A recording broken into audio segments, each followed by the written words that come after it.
रांची में अखिल भारतीय कायस्थ महासभा झारखंड प्रदेश द्वारा एक भव्य सम्मान समारोह का आयोजन किया गया, जिसमें समाज के कई प्रमुख लोग और पदाधिकारी शामिल हुए। यह कार्यक्रम विशेष रूप से संगठन की राष्ट्र महिला अध्यक्ष श्रीमती शिप्रा कुलश्रेष्ठ के अभिनंदन के लिए आयोजित किया गया था। समारोह की शुरुआत पारंपरिक तरीके से की गई, जिसके बाद अतिथियों को फूल के गुलदस्ते और अंगवस्त्र देकर किया गया। मंच पर मौजूद मुख्य अतिथि और अनगणमान लोगों को स्मृति चिन्ह भेंट की गई। कार्यक्रम का मुख्य आकर्षण का केंद्र राष्ट्र महिला अध्यक्ष श्रीमती शिप्रा कुलश्रेष्ठ का सम्मान रहा। उनके योगदान और नेतृत्व क्षमता की सराहना करते हुए वक्ताओं ने कहा कि महिलाओं की भागीदारी से संगठन और भी मजबूत हो रहा है। उन्होंने समाज में महिलाओं की भूमिका को सशक्त बनाने पर जोर दिया और कहा कि ऐसे कार्यक्रम महिलाओं को आगे लाने के लिए प्रेरित करता है। भाषण में संगठन की उपलब्धियां, समाज के उत्थान के लिए किए जा रहे कार्यों और भविष्य की योजनाओं का प्रकाशन डाला। उन्होंने कहा कि कायस्थ समाज हमेशा से शिक्षा, प्रशासन और सामाजिक सेवा में अग्रणी रहा है और इस परंपरा को आगे बढ़ाने की आवश्यकता है। समारोह में उपस्थित अन्य सदस्यों ने भी अपने विचार साझा किए और समाज में एकता बनाए रखने की अपील की। कार्यक्रम के दौरान सामाजिक मुद्दों जैसे शिक्षा, रोजगार, युवा की भागीदारी जैसे विषयों पर भी चर्चा की गई। कांग्रेस के वरिष्ठ नेता और पूर्व केंद्रीय मंत्री सुबोध कांत सहाय ने कहा कि देश को आगे बढ़ाने में कायस्थ समाज की भूमिका अग्रणी रही है और उन्होंने उदाहरण देते हुए कहा कि राजेंद्र बाबू, जयप्रकाश नारायण, सच्चिदानंद ने देश के लिए जो किया उसे समाज याद रखा है। उस मौके पर अखिल भारतीय कायस्थ समाज के राष्ट्रीय कार्यकारी अध्यक्ष मुकेश कुमार सहित वंदना राय, इंदु पराशर, सत्या सिंह, विवेक अखौरी ने अपने विचार रखे। कि मैं पूरी तरह से संतुष्ट हूँ, क्योंकि बहुत सारी योजनाएं जिनके लिए हम पहले सोच भी नहीं पाते थे।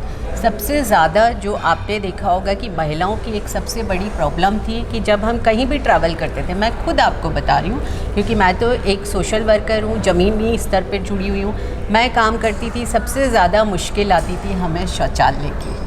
तो मैं नमन करती हूँ हमारे प्रधानमंत्री मोदी जी को कि अब मैं कहीं इंटीरियर में भी जाती हूँ ना, बहुत दूर भी, तो वहाँ पर एक शौचालय मिलता है। तो हमारी इज़्ज़त, हमारी आबरू को बचाने का काम किया है।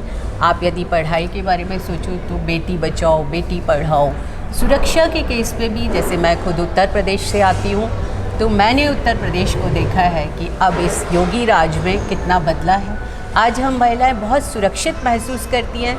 एक टाइम था जब मेरे माता पिता शाम के बाद घर से बाहर नहीं जाने देते थे, लेकिन आज हम बहुत खुशी खुशी निकलते हैं और अपने बच्चों को भी जाने देते हैं। तो सुरक्षा आई है, हमारा आत्मसम्मान बढ़ा है इस राज्य में, और शौचालयों की सुविधाएं और स्वच्छता, आप देखिए स्वच्छता जिसको हम चाहते थे, तो सरकार अपने लेवल पर तो बहुत काम कर रही है। मैं ये भी मानती हूँ कि अभी पूरी तरह से ये सफल नहीं हुई है, लेकिन इसमें सिर्फ सरकार नहीं, जनता की भी बराबर की भागीदारी होगी।